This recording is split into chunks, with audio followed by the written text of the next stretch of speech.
Hi,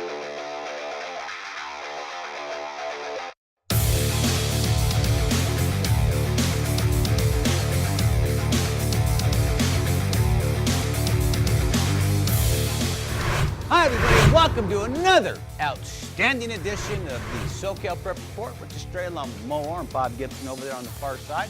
Yes, Bob has actually made it to a show on time today. I don't know what happened, Bob. You must have a new driver. It was clear sailing on the freeway. The freeway was clear sailing today. I don't know what happened. Well, I'll take it. Everybody's home watching the Dodger game, maybe. That's right. All right. Enough of that nonsense, because we're talking about prep football right now, my friends. And as you know, it's the last week of the season. So we got to get into it. We got a lot of stuff to talk about. Randy Roosevelt is going to join us shortly and talk about the biggest game in the United States every year. That's right, my friends. You think it's Mater Day in Bosco? Oh, no. Nah. You think it's Mater Day in IMG? No. Nah. We'll talk more about who they are later. But they're right here down the street. Get a ticket for the game Friday, right? All right, No Love Club, let's get to it and have a look around and see the landscape. Catella continues to dominate the No Love Club scene. They are 9-0 on the season. They've won like 48 games in a row, guys, or maybe 68. I don't know, somewhere in there, but they won a ton of games in a row.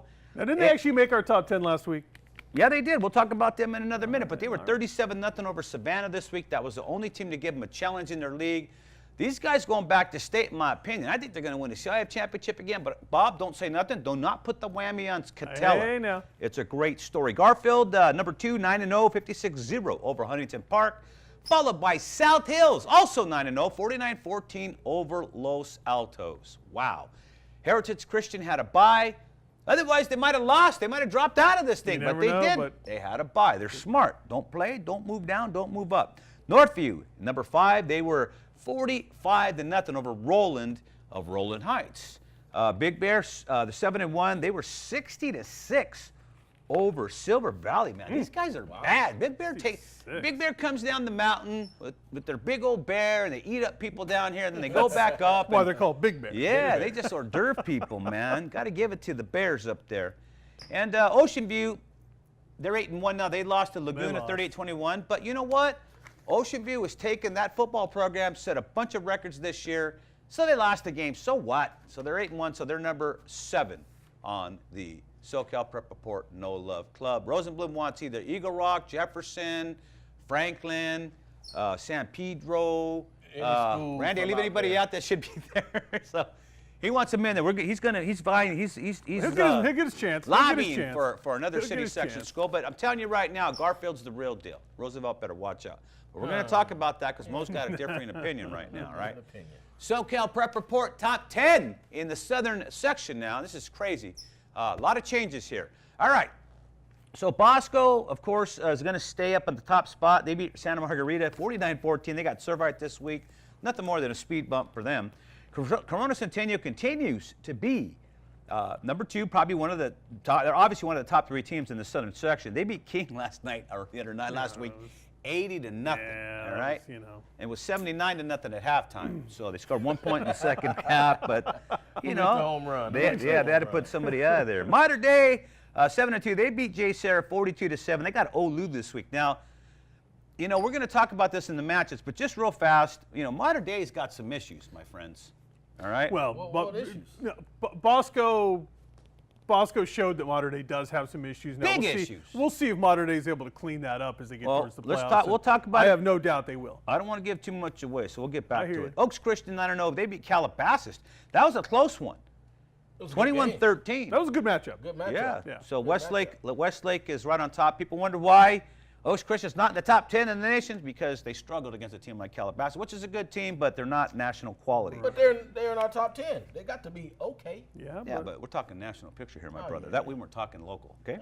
All right. J. Sarah lost to Mater Day 42-7. They got Rancho Santa Margarita. They don't move. Mission Viejo, they lost to San Clemente 21-20. What happened, Bob? I think it's a hangover. I think it was just a big time after forfeiting all those 4 games, and I just think it was a hangover for them going into this one. First time San Clemente has beaten Mission Viejo since 1999. And a half. Yeah, and a half. Maybe. So big win for the Tritons there. They will be the South Coast League champions, and we don't even know. Mission Viejo is a very good football team, but we have no idea if they'll even make the playoffs. Hold on, Bob. Point. They're the game of the week, key game. We don't give too much away now. You got to keep people here. I hear you know what I'm saying? Give them all right off the top of the show. They change the channel. Don't bear the lead. Go get a sandwich. All right, Villa Parks beat Al Medina 63-0. They got Canyon. Villa Park they've earned it. They've earned it to be in here because they are just ripping up people they should rip up. Yeah, so that's how you get. it. You stay there. Santa Mani making their foray into the top 10. They're 6-4. That's a terrible record. But So they're why in the are they top. there? I know, but you know what? They got. Listen, it's not where you start; it's where you finish, and they're finishing strong right now. That is And true. they beat Mission They Viejo. beat Mission Viejo, but Mission Viejo's look at they're 5-4-5. It's not a big deal, right? I know, I know. It's like a I know it's like a I got you. All right. Okay, you guys done? It's so obvious, man. Are we stupid? Pretty much. Okay, San Clemente making their foray. The Calabasas has not dropped because they did lose to a very good Oaks Christian team. So why should they drop? They fought. They could have won this game. One play away from winning Yeah. that Didn't game. win it though. They messed up, It was man. within their reach. And Catella! That cheerleader does not run on the field or get off the field in time, and that dude runs into her. You know They what? win the game, but she made a tackle. What do you want, man? Catella, as we say, no love club. Number 10. Listen, after you get through the first 5 or 6, it's a coin toss on everybody. Let's face it. I would put the house on Bosco, Modern Day, probably Centennial, true. and probably even Oaks Christian getting in to the finals or at least the semifinals. You can make some bread. All right. I got to check the Vegas line. We got to get Narbonne in there somehow, don't we? Number 11. Why? Can't we put Narbonne at 11 or something? No. Corona Centennial went through them like they weren't even there. All right? That's true. Corona went But through them like they were Centennial not goes through even there. everybody like they're not there. Well, we were there. We were able to see them Yeah. firsthand. Corona Centennial is a We're really not- good football team. Yeah, it's But I can tell you that questionable, Bob. Very questionable. He is, every week that he sees me, he lets me know. Narbonne hasn't lost, have they? No? I'm not trying to say Narbonne's on par with Centennial. Come on, there's only maybe one other team on par with Centennial this year. But come on, I agree. Narbonne's still a pretty good football team. I agree. They're all right. All right, All right, but they're not top 10 worthy this week. Okay. They're just not. all right. Who are they going to beat? Catella would wipe the field with them. That'd be a good matchup. I'm just kidding. I'm just kidding. matchup. That's just a joke. Okay, I want to see Catella take on somebody big. I got your point. I get your point right there. Okay, sorry, that was a bad analogy. Swipe that from the record, Your Honor. All right, take a look at the sponsors. The Art House, Brea. Yeah. Yard House and Brea. Well, what's going on over there? They gonna ever get that party room done? The I heard that patio? outside patio. Patios, they're working. They're It's working. rolling. They're They're gonna working. put my name in there on the floor of fame. When you walk in and see Big Rich, They're gonna put your handprints in the handprints in cement right there, like Clark Gable or something. KM3 Okay. project. That's right. Oh, yeah. KM3 Project, my brothers. If All you right. have if you have cancer, you know somebody with cancer, you go to the KM3 Project. They'll help you out. They'll help pay some bills. And And then you got the Jerky Zone, man. Don't use that tone. Go to the Jerky Zone. Jerky Zone. They Baby. do really, really good fundraising. get in the zone. And the North America Scholastic Esports Federation. We just got off the phone with Mark Deppe. Or no, we're going to go to the phone with Mark Deppe. I'm sorry. He's going to be on Skype with us right now. And let's talk about it. Since we're here, let's go. Mark, how you doing?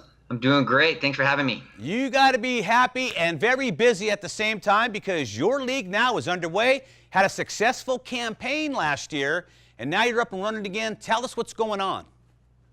Well, we had a great first year playing League of Legends in just Orange County last year, and we bit off the ambitious idea of expanding North America wide and adding on a second game. So we're currently playing Overwatch with about 50 schools, and in spring we're going to play some League of Legends. Yeah, the League of Legends was big last year. Went to the Esports Arena out in Orange County. Had a great time. You guys had a pretty good turnout. The kids were just loving it. So what was the response like now? I understand in the title it's North America, so I'm assuming we have teams across the border, North in Canada and South in Mexico possibly. Yeah, we've got schools all over the place. We've got a lot of interest in California. We've got folks up in British Columbia and Canada. We got folks, a lot of interest in Pennsylvania and Florida and Texas.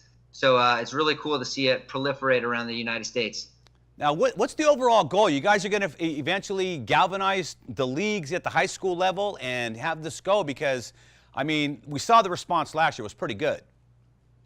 Yeah, I mean, our league's really focused on the educational aspect and Right. really connecting young people to learning opportunities. And we think esports is a really great way to get them into spaces where they're trying new things and communicating and just building skills that will help them be the future workforce for the world.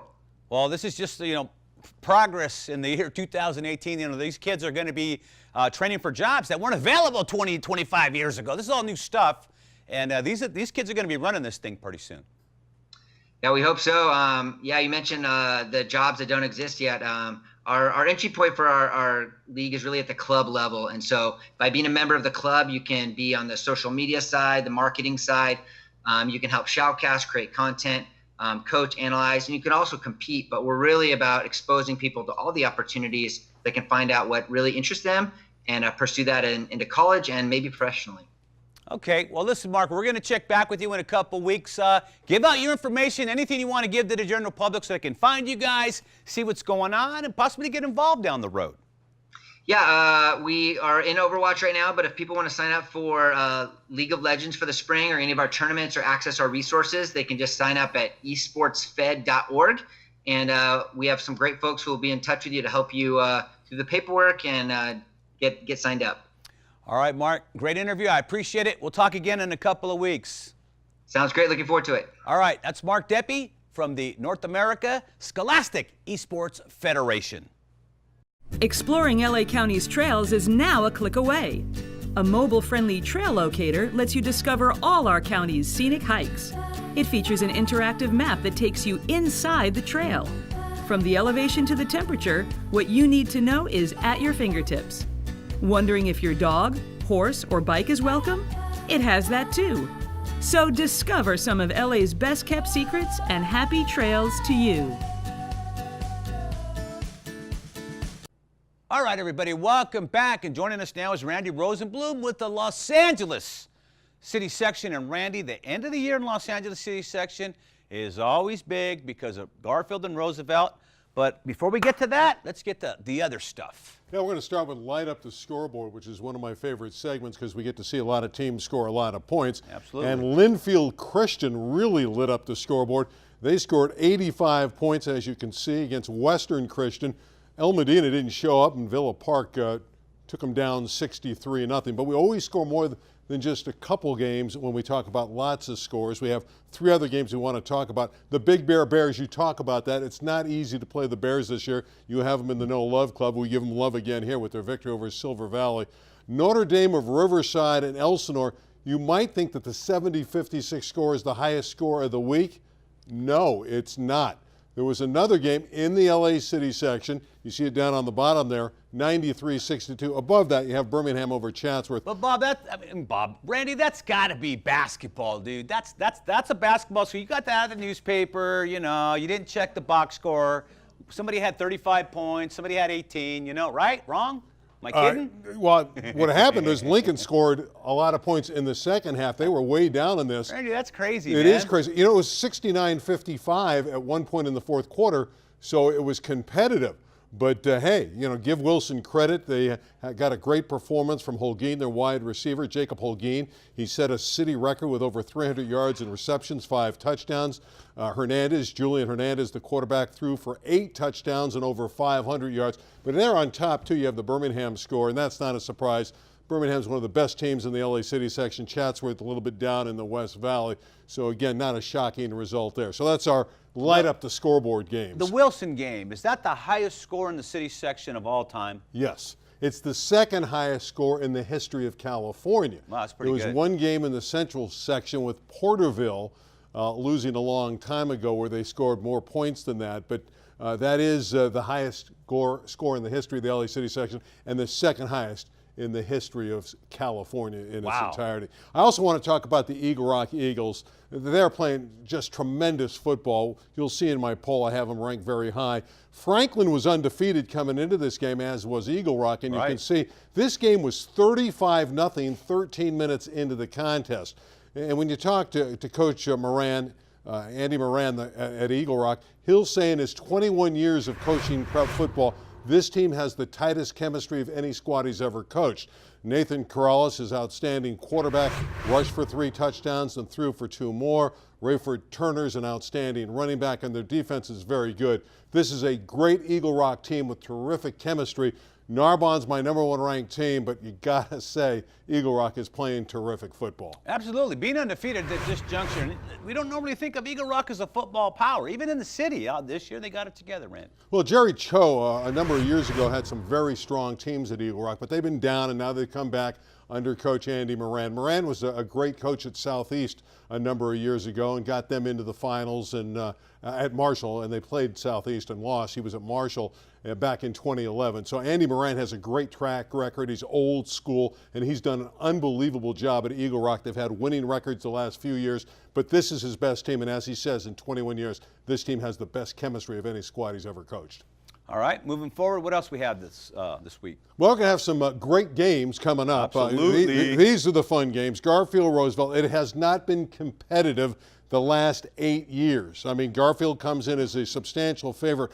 One of the real problems here, and why I think Roosevelt's going to lose for the 9th straight time to Garfield, is they just can't pass the football. They average 9 yards per game throwing the football. Roosevelt is 100% all on the ground, whereas Garfield can throw it and run it. They're good on the ground as well. Garfield has just been the better football for the last decade. Moe is stuck on Roosevelt. Moe's putting everything on Roosevelt to win this game.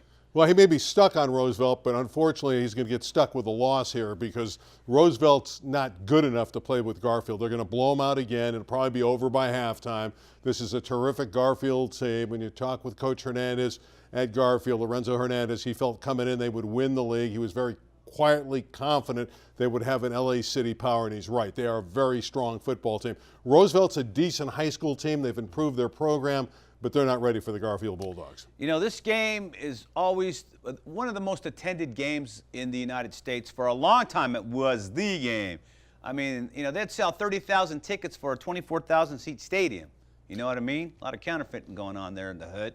But anyways, no, it's just been a big game. I know it's come down a little bit, Randy, but attendance is down everywhere across the board for football with all the changes going on, all the rule changes, everything else that's going on to do.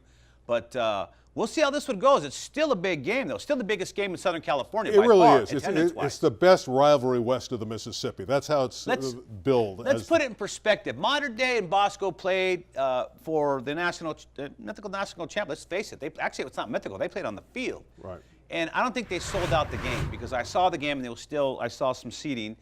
Granted, it got lightning out. It was weather problems, so they had to move the game from a Friday to a Saturday. Maybe some people couldn't make it, but this game they couldn't play it at Eddie Westfield in Santa Ana. They couldn't play at Cerritos College. There wouldn't be enough people. Wouldn't be enough seating. And again, they'll have probably 15 to 20,000 this year. That's a ton. But again, it's down because Garfield's dominated the game. But Roosevelt is coming along, and I think by next year it'll be a lot more competitive. I also want to talk about the Coliseum League and its showdown game with Crenshaw and Dorsey. Both teams got off to very sluggish starts, but now they're both undefeated. They both have a win over Locke. I really credit Coach Bledsoe at Dorsey. He's really got them turned around after a very difficult schedule. Same thing at Crenshaw. They've turned it around. You can see they're 4-5 overall, but they're 4-0 in the Coliseum League. So this is for league supremacy, and it's always one of the great showdowns in the LA City section. And this will take me into my top 10 in the LA City. There's without question, to me, Narbonne is still the top-ranked team. We see it there. They're 6-3. They hammered Gardena last week. No surprise. They get Carson this week. Carson will be more of a challenge. They got to go to Carson. We're going to find out how good Carson is. In the computer, the Max Preps computer, they have them as the top 2 teams in the LA City section. I have Carson down a little bit because they just haven't won enough football games. There's Garfield at number 2. Number 3, I have Eagle Rock. Birmingham is just sailing through that West Valley, as I noted. San Fernando, Nehemiah Thompson, their great running back, linebacker, has 36 tackles for loss this year, which is second in the nation. He has been a terrific two-way player for the Tigers. Palisades has a wonderful defense. Westchester, a great offense. Those are 2 teams out of the Western League, as is Fairfax. Great race going on there. And Reseda completed its season. They're done 9-1, waiting for the playoffs. They'll be a high-ranked team in D1. They won't make the open division. They'll miss it just by a couple slots. This is like a Twilight Zone episode looking at these teams because, again, we're looking at the traditional powers are not in your top 10. Carson's not in there. You know, there's no Banning. You know, I don't see any Dorsey. Right. You know, I don't see any Crenshaw. And this is the mainstays we see every year in the city section. Yeah, and Dorsey and Crenshaw are now close. You start looking at the computer, the winner of that game is going to be nudging up to the top 10. The problem for them, this is the last week, and if you don't get into the top 8, you're not going to get into the Open division. So it's going to probably be very odd to see Dorsey, which went to the Division I last year, not getting back to the Open again. So they're going to have to go back to Division I. And same for Crenshaw. Now, Crenshaw played in the Open Division Championship game last year against Narbonne, went on to a lower division state title. It's going to be odd not to have Dorsey or Crenshaw in the Open division. It's very unlikely, although one of them will have a little bit of a case after this week when they get another victory. So right now, though, as far as you're concerned, Narbonne is king. Narbonne is king. They're going for their 5th straight LA City title. You know, it doesn't matter. They just get great players. They get a lot of transfers. Manuel Douglas has got the program at its highest level. At this stage, we're looking at one of the great dynasties in the history of the section. Again, you have to go back to Banning in the 70s to have anything that's comparable. Narbonne right now is on a run that's really unprecedented. And there are going to be some records set along the way if they win the title. Yeah, there will be some records. Winning 5 in a row is really special. And I do want to talk a little bit, too, about volleyball. We have our top 4 seeds coming up for the Open Division, which is an 8-team tournament. It starts with Granada Hills, which is on a long winning streak. They're ranked number 1. There's Carson, which went through the Marine League, again undefeated. Taft, which split 2 matches with Granada Hills. The Toreadors earlier in the year were ranked number 1, but after losing that second match to the Highlanders, have slipped to 3. And there's the always heavy favored Palisades Dolphins, a great team out of the Western League, which has won more city titles than anyone. Granada Hills has a great outside hitter in Clarissa Bradford. She has experience. She's played on a championship team before. I think Granada Hills is indeed the team to beat. Tom Harp there, their coach, does a wonderful job. All right, Randy, as always, a comprehensive report. And next week, we'll have some, hopefully some highlights of the big game. Garfield, Roosevelt. Randy, I hope it's a lot closer than you say, but I see the handwriting on the wall. It's been there a while. Yeah. The records don't lie. Garfield lights it up right now. And as you mentioned, you know, they're going to struggle if they can't throw the ball, especially if they get behind early. Yeah, and the other thing is the series, the overall series, this is the 84th edition. There's only one game that separates. That's unbelievable, I think man. Garfield finally has forged ahead. It's like, you know, 37-36 with a number of ties, something like that. So it's been a wonderful series over the years, but this is the longest streak of 8 in a row in the history of this traditional rivalry. Carson has had some streaks in their matchups with Banning, but there's never been anything like this when you talk about great rivalries in the city, like Garfield and their run against Roosevelt. 8 in a row, going for 9. All right. All right. Very good. All right, Randy, thanks a lot, man. Appreciate that. My pleasure. All right, let's take a look at the SoCal Prep Report National Top 10, baby. National Top 10 looks like this. It's a little bit like the Southern Section Top 10. You got Bosco at the top, followed by St. Louis of Hawaii. Mater Dei in the 3rd spot, because they're still killing people. You got St. John's in D.C., followed by Corona Centennial. You know, tempted for Corona Centennial to leapfrog St. John's and maybe pull Mater Dei down a little bit, but we'll just have to wait and see. Just keeps things dicey, man, for us in Southern California. Something to talk about. Colquitt County, Georgia, still the top team in Georgia. De La Salle from Concord is doing awesomely. They're 9-0. They're just waiting for the playoffs, guys. All right. We got Central from Florida, and they are what, 8-1 still. Their only loss was, I believe, to St. John's of D.C. So they believe they deserve to be in that top 10. Ellen, Texas, 7-0, but they're going to be that way. They haven't played anybody this year, guys. Yeah, we talk about that all season. I know, long. right? 7-0, and they're still in the top 10. Yeah, they ever going to play anybody? No, they just can't move up. Even if some of these guys drop, they can't move up because everybody in this top, 7 or 8 here have all played national teams in the top 100. Yeah. At least get in the top 100, man. Get out of your state. Well, I don't even think me and Bob was talking about them moving up. What about you, Bob? You think they were talking about moving down? Who's moving down? Pretty much. Allen, Texas, they haven't played anybody. You got to move them out. Hey, Bob, anybody, move them out. Bob, stand still. I'm tired of hearing your feet, man. Come on. I feel like I'm on a basketball court right now. All right, let's take a look at the matchups for this week. It's the last week of the season. Let's have a look. And, of course, we're going to look at Orange Lutheran taking on Mater Dei, guys. If Mater Dei loses this game, which is a possibility, you never know, anything can happen, they'll finish 3rd in the Trinity, man. That's a far fall from a national champion. Come on. What are you thinking, Bob? Why are you laughing? There is next to 0 chance Mater Dei loses this game to Orange Lutheran. Sure. Next to all right. 0. That's the kiss of death. Guess what? Mater Dei's losing Monarchs, this week. The Monarchs righted the ship. Baby. Yeah, they're going They got down. past Jay Sarah very easily last week. They got things turned around. Bosco's a whole different animal to have to deal with than Jay Sarah. Bosco and ain't Jay all Sarah's bad. a whole different animal than Orange Lutheran. So Orange Lutheran was a pretty good football team to start the season. has bottomed out, lost some players. Kyle Ford off the field for the rest of the season. But so. Orange Lutheran they've given some of these top teams a run for They're their a money. good team. Yeah, but there's there's good offensive wide receivers not in the game. So And you know, if it was it's like Orange taking- Lutheran against anybody else in that top 10, I'd take Orange Lutheran over almost any. It's like of taking them. Antonio Brown off Pittsburgh or Julio Jones off Atlanta. And there's going to be a little change in the climate there. Or Amari Cooper off of the Raiders. That's right. Okay, keep looking down the Sunset League. Now, the Sunset League is a little weird because you still got 3 teams. Any of these teams can take first place. Los Altos and Corona del Mar are both 3-0-1, as you see there on the screen. Edison is 3-1. This week, it's Edison taking on Los Al. Now, if Los Al loses that game, I don't know. There's a possibility Edison sneaks in, all That right? can happen. You know Corona why del there's a- Mar is playing Surf City, by the way, You know too. why there's a tie for Los Al and Corona del Mar? Because they tied 7-7 Because 2 they weeks wouldn't ago. let them play the game. They wouldn't let them continue it or replay it like everybody else did. What is wrong with the Sunset League? Let them play. Let them get in there and play the game. Let a player play. We're going to stop it after 1 quarter, 7-7. We're going to call it a tie. I thought it was a good game. Give me a break on that. I think No, that was the perfect. worst of everything that happened, and I know it was a weird week. Coming down to a that coin was toss. the worst thing. Coming down to a that was coin the toss. worst thing to happen right there. To me, you got to let the kids play it on the field. I think that was very unfair. Why are you blaming the Sunset League? Was it their option? Was it the school? Maybe the principal said no. Well, then it's a bad move by the principals. Why you Whoever gotta made jump that on the call, superintendent, whether it was Bob? the coaches or the principals, whoever made that call was the wrong call. Let them the play. kids play. Let them play. Well, All right, sorry. take it easy, Bad man. news bears. All right, I Part got 2, that. you know. All right, John Glenn's playing Pioneer. Both teams are 1-1. Why is this game so special? I'll tell you why. It is. John Glenn, and this is no hyperbole that we always get accused of. We don't know what we're talking about Us? here.